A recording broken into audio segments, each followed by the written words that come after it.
নাফরমানি করিয়া সুদ খাইয়া ঘুষ খাইয়া হারাম খাইয়া বেপরদা চলিয়া জিনা ব্যভিচারী করিয়া এক কথা গুনার ঘাটতি নিয়ে যদি মওতের বিছানায় পড়িয়া যাও হুবহু ব্যতিক্রম দেখতে পারবা, বিপরীত দেখতে পারবা। আমার মাওলা বলবে নাফরমানের আল্লাহু আকবার, আযাবের ফেরেশতারা, হে নাফরমানের শাস্তির ফেরেশতারা, হে আযাবের ফেরেশতারা, নাফরমান গুনাহগারের মওতের সময় হয়ে গেছে, এখন যা আজরাইলের সঙ্গে যাও। চরমনাই ইসহাক রাহমাতুল্লাহ আলাইহি কিতাবের মধ্যে লেখছে নাফরমান গুনাহগারের মওতের সময় আজরাইলের সঙ্গে কমপক্ষে 500 আযাবের ফেরেশতা হাজির হয়ে যাবে। প্রতি ফেরেশতার হাতে এক একটা করে টেডা বল্লম থাকবে। আমার মাওলা বলবে আজরাইল, নাফরমান আমার কত নিয়ামত খাইছে, আমার কত নিয়ামত ভোগ করছে, আমার কত নিয়ামত ব্যবহার করছে, আমি মাওলা কত নিয়ামত খাওয়াইছি, ব্যবহার করতেছি, ভোগ করতে দিছি, আমার নিয়ামত খায়ালিয়া ভোগ করে নাফরমান আমার হুকুম মানে নাই। আমি ফজরের সময় ডাকছি, নাফরমানকে নামাজে পাই নাই। জোহরের সময় ডাকছি, নাফরমানকে নামাজে পাই নাই। আসরের সময় ডাকছি, নাফরমানকে নামাজে পাই নাই। মাগরিবে ডাকছি, নাফরমানকে পাই নাই। এশা ডাকছি, নাফরমানকে নামাজের মধ্যে পাই নাই। রমজানের রোজা দিয়া ডাকছি, নাফরমানকে রমজানের রোজাও পাই নাই। এর আজরাইল, নাফরমানের রূহ এমনি বের হবে না, নাফরমানের রূহরে ধরিয়া লও। আজরাইলের সঙ্গে যে ফেরেশতারা থাকবে, আমার মালিক বলবে ফেরেশতারা এমনি বের হবে না, নাফরমানের রূহের মধ্যে কলিজার মধ্যে আঘাত করতে থাকো। যারা বললাম যে আঘাত করতে করতে ফাঁদা ফাঁদা করিয়া ভালাইবে, বাবারে এমন ভাবে আঘাত করবে, এমন ভাবে ধরিয়া ভালাবে, নাফরমান গুনাহগারের কলিজার ডানে বলে টাস টাস করিয়া ছিঁড়িয়া ভালাবে।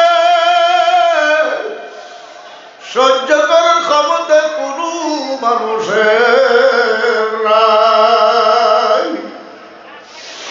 আমার মাওলার আজরাইলকে দেখার সঙ্গে সঙ্গে নাফরমান গুনাহগারের রূহটা থরথর করে কাঁপতে থাকবে। 360টা মাকামে ছুটাছুটি দৌড়াদৌড়ি করতে থাকবে।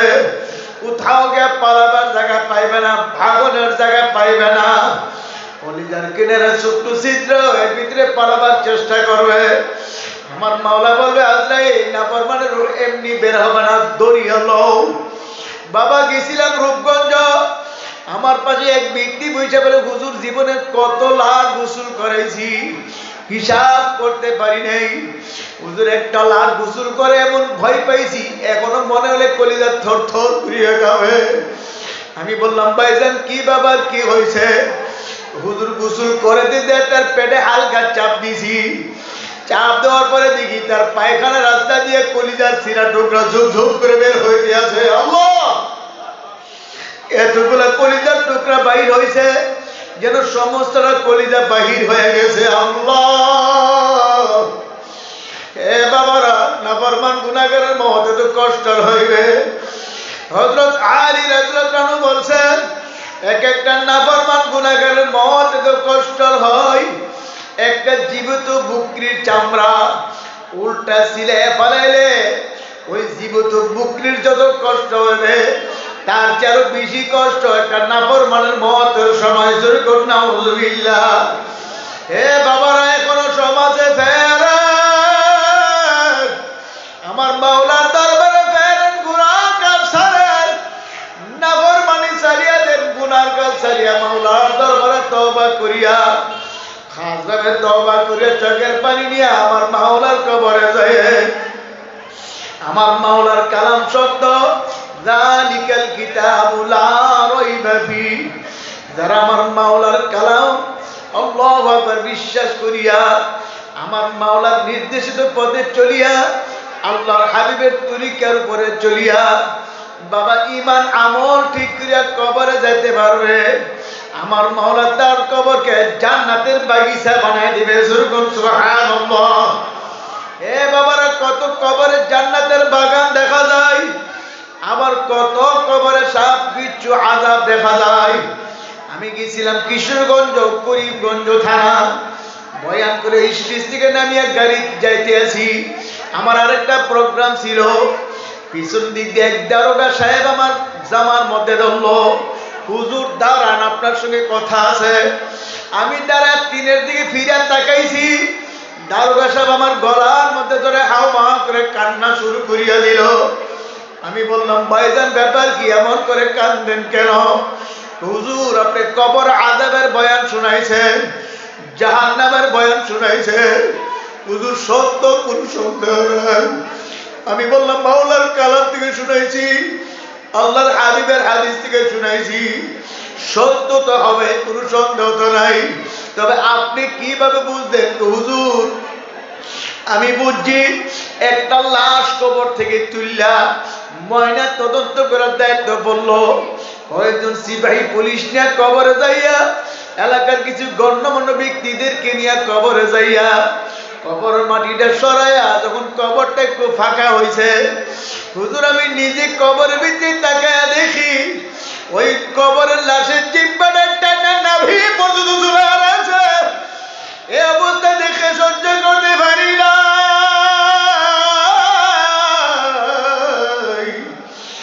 হুজুর আমার মাওলার কালাম সত্য, কোন সন্দেহ নাই।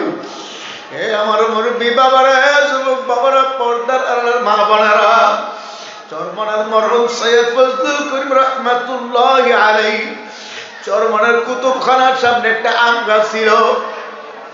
ওই গাছটার নিচে হুজুর আসর করে অবস্থান করতে আছে। চরমনার মসজিদের মুয়াজ্জিন মুসলিম ভাইয়ের আপন বড় ভাই হুজুরের কাছে যায়, হুজুরের পা ধরে হাও মাও করে কান্না শুরু করলো। হুজুর বলল, বাবা কি হয়েছে, এমন করে কাঁদতেছে কেন? পা ছাড়ো, তুমি কি কারো সঙ্গে ঝগড়া লাগছো নাকি?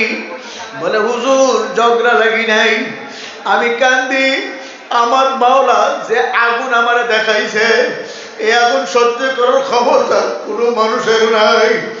এ বাবা কি আগুন, কেমনে কি দেখছো? হুজুর আমার কয়েকটা গরু মাঠে খোঁড়া দিয়ে আসি, বিকালবেলা খোঁড়া তুলিয়া বাড়িতে নিয়ে যায়। আজকেও গরুগুলা বাড়িতে নিয়ে যাইতেছি। ফকির বাড়ির কবরস্থানের পাশে যখন আসছি, গরুগুলা ভাগ করে আমার হাত থেকে ছুটিয়া দৌড়ে চলিয়া গেল। এত চেষ্টা করলাম গরুগুলাকে ধরিয়া রাখতে পারি নাই।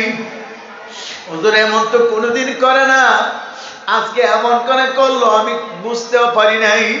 হুজুর আমি ডানে বামে তাকাইতেছি, ব্যাপার কি, ভয় পাইল নাকি? হুজুর আমি ফকির বাড়ির কবরস্থানের দিকে তাকায়া দেখি একটা কবর থেকে ধাও ধাও করে আগুন জ্বলতে আছে। এমন আগুন আমার মাওলা আমার দেখাইছে, এ আগুন সহ্য করার ক্ষমতা কোনো মানুষের নাই। এ আমার পর্দার আড়ালের মা বোনেরা, যুবক বাবারা, মুরব্বী বাবারা, আমার মাওলার কালাম শুনায়া থইয়া যায়। বিশ্বাস করেন না করেন আপনি বুঝবেন আর আপনার মাওলাই বুঝবে। আমার বলা আমি বলিয়া থইয়া যাই। আমার মাওলার কালামে আমার মাওলা ঘোষণা করছে, ইউরাফুল মুজরিমুনা বিসিমাহুম ফায়ুখাযু বিন-নাওয়াসি ওয়াল আকদাম। এই আয়াতের তাফসীরে মুফাসসিরিনে কেরাম লেখছে, নাফরমান গুনাহগার কিয়ামতের ময়দানে উঠবে, একটা জাহান্নামী নাফরমানকে মানুষের সুরতে তুলবে না। জোরে কোন নাউযুবিল্লাহ। সুরত বদলাইয়া দিবে। কারণ আমার মাওলা বড় আউশ করে, বড় মায়া করে মানুষ বানাইছে। আউশের মানুষ, মহাব্বতের মানুষকে জাহান্নামে মাওলা ফালাইতে পারে না। মাওলা যেন কোনো মায়া না লাগে, সুরত বদলাইয়া দিবে।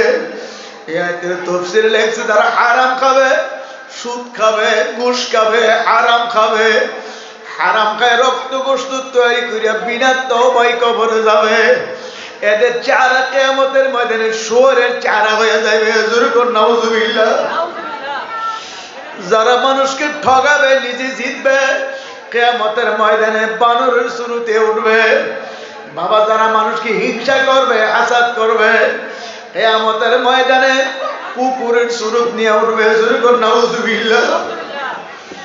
বাবা যারা মানুষকে মিথ্যা মামলা দিয়ে হয়রানি পেরেশানি করবে, বাবারে কিয়ামতের ময়দানে সাপের সুরত নিয়ে উঠবে। যে সমস্ত পুরুষেরা জিনা করিয়া পরকীয়া প্রেমে জড়াইয়া জিনা করে জিনা গুনাহ নিয়ে কবরে যাবে, ওই সমস্ত পুরুষেরা কিয়ামতের ময়দানে স্ত্রী লিঙ্গের চেহারা নিয়ে উঠবে।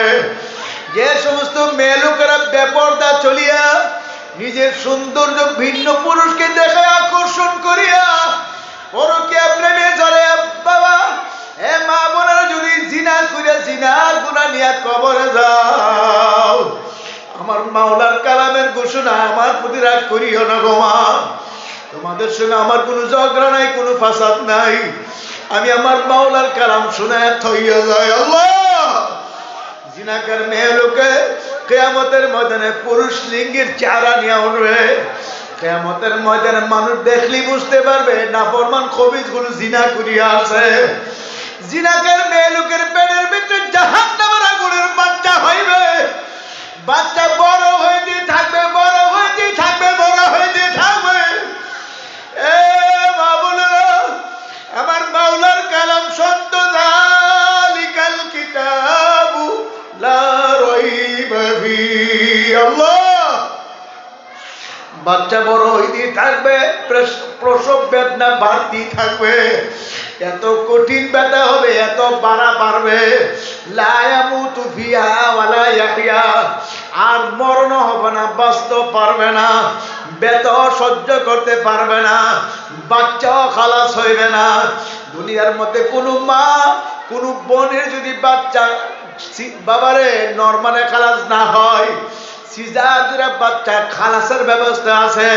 কিয়ামতের ময়দানে বেবিচারিণী জিনাকারী বাচ্চা খালাস করার কোনো সিজারের ব্যবস্থা থাকবে না। কিতাবের মধ্যে লেখছে শুধুমাত্র বাচ্চার মাথা বাহির হবে, শরীরটা বাহির হবে না। আমার মাওলা বলে ফেরেশতারা ওই বাচ্চার গলার মধ্যে শিকল লাগাও, আর শিকলের অপর মাথার মধ্যে 70,000 ফেরেশতারা ধরিয়া টানতে থাকো। শিকলের অপর মাথায় 70,000 ফেরেশতারা টানতে থাকবে, টানতে টানতে হয়রান পেরেশান হয়ে যাবে, তবু বাচ্চা বাহির হবে না। আল্লাহ নাফরমান গুনাহগারের চিৎকারে কিয়ামতের ময়দান থরথর করে কাঁপতে থাকবে, নাফরমানের চিৎকারে কিয়ামতের ময়দান কাঁপতে থাকবে। মানুষগুলো দৌড়াইবে না, চিৎকার করবে, মালিক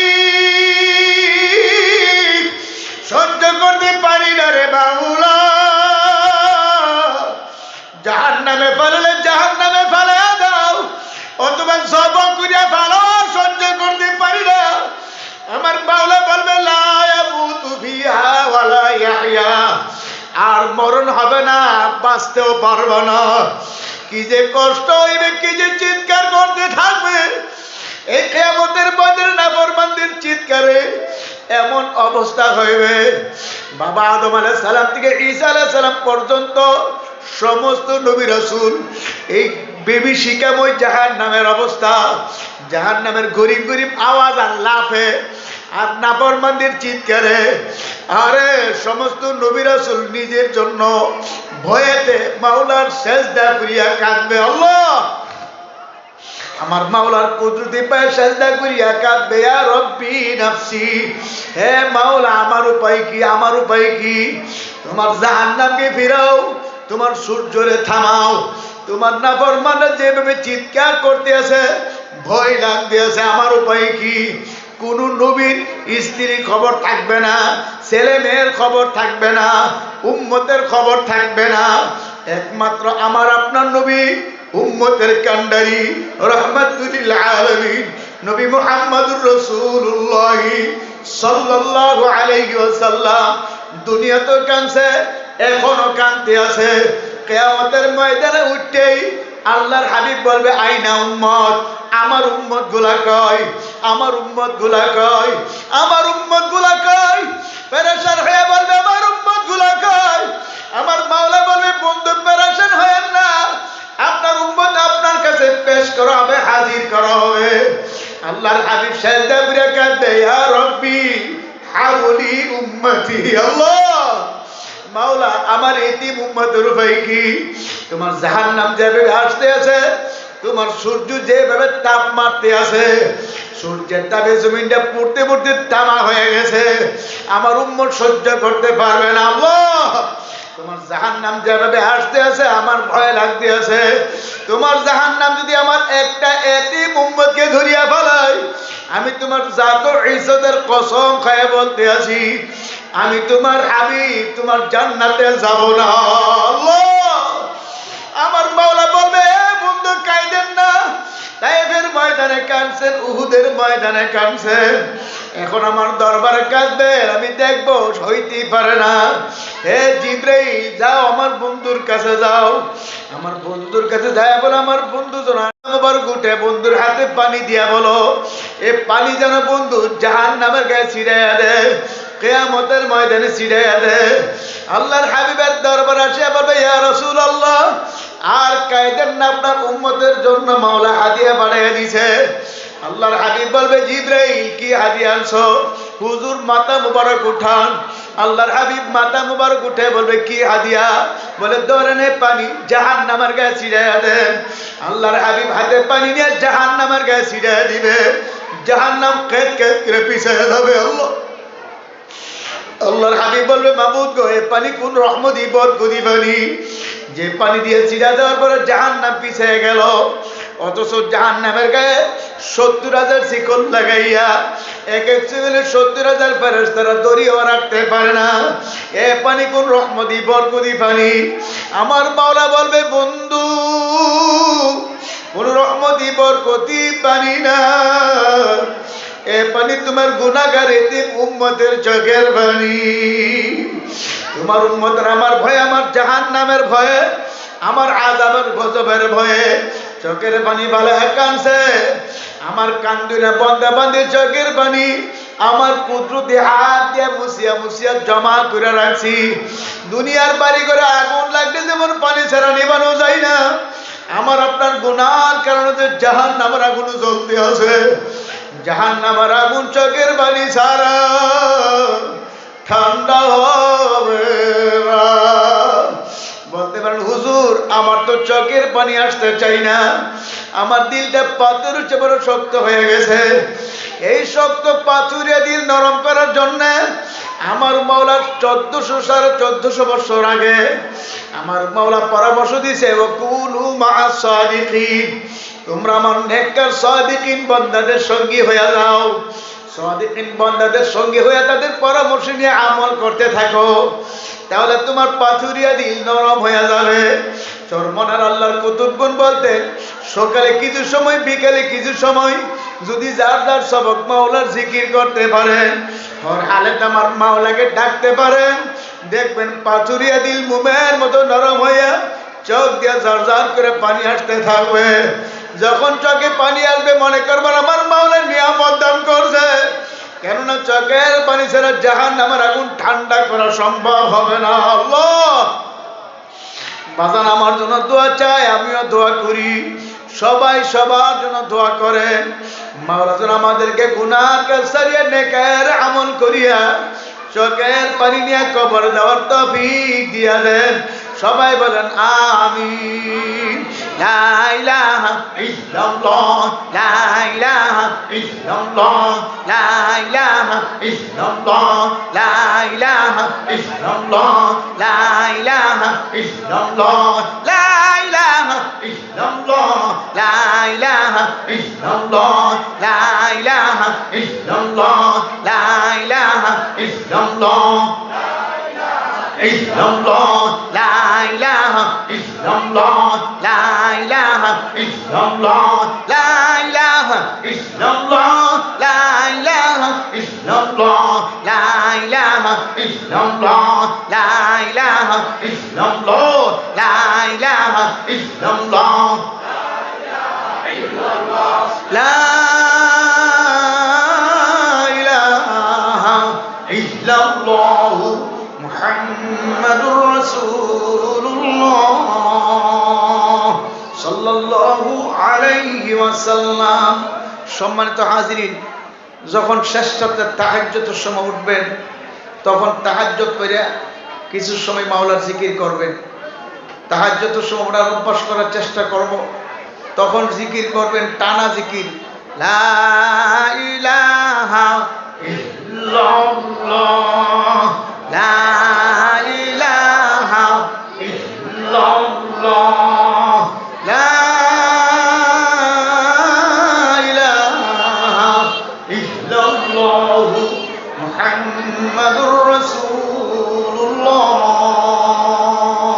সাল্লাল্লাহু আলাইহি ওয়াসাল্লাম। একটু আস্তে, আপনার জিকিরের আওয়াজে ভিন্ন মানুষের ঘুম যেন নষ্ট না হয়, খবরদার। আর ফজরের আজান যখন হয়ে যাবে, আজানের পরপরই সুন্নত আদায় করে নেব, নিজের ঘরে সুন্নত পড়ব। 2 রাকাত সুন্নতের মধ্যে 3টা সুন্নত আছে। কয়টা সুন্নত? 2 রাকাত সুন্নত আদায় করার 3টা সুন্নত। 1 নম্বর হলো আজানের পরপরই আদায় করা। 2 নম্বর সুন্নত নিজের ঘরে সুন্নত আদায় করা। 3 নম্বর হলো প্রথম রাকাতে সূরা ফাতিহার পরে সূরা কাফিরুন, কুল ইয়া আইয়ুহাল কাফিরুন এই সূরা পড়া। দ্বিতীয় রাকাতে সূরা ফাতিহার পরে সূরা ইখলাস, কুল হুয়াল্লাহু আহাদ এই সূরা দিয়া এই সুন্নত আদায় করা। এই 3টা সুন্নত 2 রাকাত নামাজের মধ্যে। তারপরে আমরা ফরজ নামাজ মসজিদের মধ্যে জামাতে তাকবীর উলার সাথে আদায় করব। তাকবীর উলার সাথে আদায় করতে গিয়া অনেকে দেখা যায় আসে মসজিদে আগেই আসে, একামতের সময় দাঁড়াইছে কিন্তু তাকবীর উলা পায় না, মাসালা না জানার কারণে। যখন একামত দেওয়া শেষ হয় তখন নাওয়াইতু আন উসাল্লিয়া পড়তে পড়তে ইমাম সাহেব তাকবীর তাহরিমা বলে, তিনি কেরাত শুরু করেন, তারপরে মুসল্লি আল্লাহু আকবার বলে। না, আপনার অন্তরের মধ্যে যে সংকল্পনা, যে নামাজ পড়ার জন্য আপনি বের হয়ে আসছেন, এটার নামে নিয়ত। আপনি নাওয়াইতু আন পড়তে হবে না, পড়া জরুরি না। আপনি ফজর পড়তে মসজিদে ঢুকছেন, ঘর থেকে উযু করে নিয়ত করে বেরিয়েছেন, নিয়ত হয়ে গেছে। আপনি ইমাম সাহেব যখন বলবে আল্লাহু আকবার, ইমামের সাথে সাথে আপনি আল্লাহু আকবার বলে নামাজে ঢুকতে পারলে তাকবীরুল্লাহ পাইছেন। আবার অনেক আমার ভাইরা পাগড়ি পরে, হ্যাঁ ঠিক আছে পাগড়ি পরে নামাজ পড়বেন বটে, কিন্তু যখন তাকবীরুল্লাহ পাইবেন না মনে হয়, একামতের ভিতরে যদি আপনি পাগড়িটা বাঁধা নিতে পারেন তাহলে পাগড়ি বাঁধবেন। আর যদি মনে করেন নামাজ শুরু হয়ে গেছে, ইমাম সাহেব আল্লাহু আকবার বলে ফেলছে, তখন আপনি পাগড়ি বাঁধতে যাবেন না, তাকবীরুল্লাহ ছুটে যাবে, আপনি নামাজে প্রবেশ করবেন। আল্লাহ আমাকে এবং আমাদের সবাইকে এই কথাগুলোর উপর আমল করার তৌফিক দান করুক, আমিন।